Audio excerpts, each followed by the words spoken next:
Hello again, Texoma-land. I'm John Small, and it's time to catch up with the latest small talk. Fair word of warning. If you're a smoker, you might as well stop listening right now.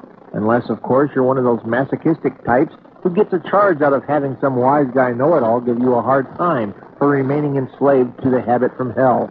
If that's the case, then by all means, stick around. I'm about to make your day. There, now that I've gotten your attention.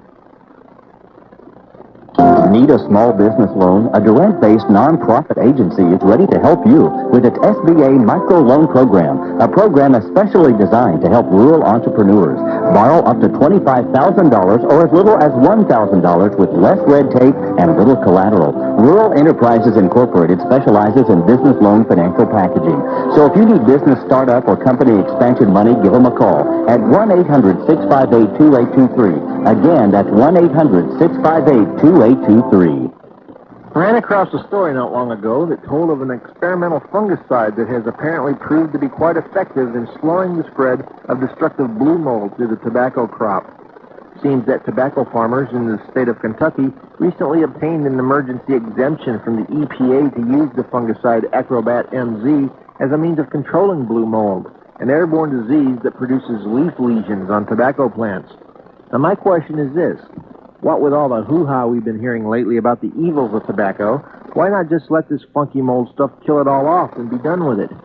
That way, I don't have to breathe in secondhand smoke. Nabisco can go back to just selling cookies and crackers instead of their R.J. Reynolds death stick, and there'll be one less issue for Bob Dole to waffle on as the presidential campaign continues. Okay, sure, the tobacco farmers won't be too thrilled, but hey, there's always potatoes. The anti-smoking crusade has been picking up steam again in recent months, and I, for one, couldn't be happier. I've always been fairly vocal about my dislike for having to breathe in somebody's leftover tar and nicotine. I don't go around spitting in other people's faces. It'd be nice if they'd extend the same courtesy by not blowing smoke in mine. Look up the definition of the word yuck in the dictionary, and you'll probably find a picture of some guy sucking on a Marlboro like there's no tomorrow. And for him, there may not be. Frankly, I've never seen the attraction. Why smoke? Contrary to what some of the guys used to tell us out on the playground after school, it doesn't make you a better person. It doesn't make you more cool or hip or whatever term is currently in fashion. And it certainly doesn't make you any more attractive to the opposite sex. Who wants to kiss a smoker when you can get the same sensation by licking out a dirty ashtray?